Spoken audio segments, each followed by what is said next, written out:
Airspeed limitations. Below 10,000 feet ASL, we have a maximum airspeed of 250 knots. So below that 10,000 feet, you cannot go above 250 knots. Now, if you're within 10 nautical miles of an airport, there's an additional restriction, and that is below 3,000 feet AGL within the 10 nautical miles of an airport, we have a max speed of 200 knots. So this pretty much around control zones, it's 200 knots. So I'll repeat them again.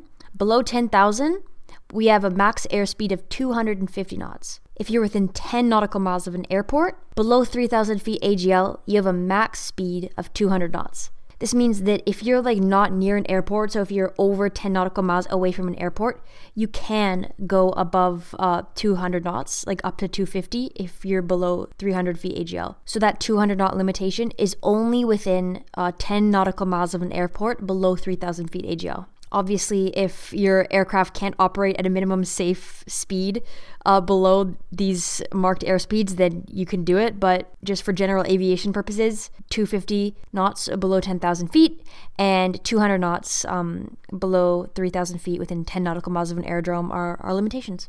All right, thanks.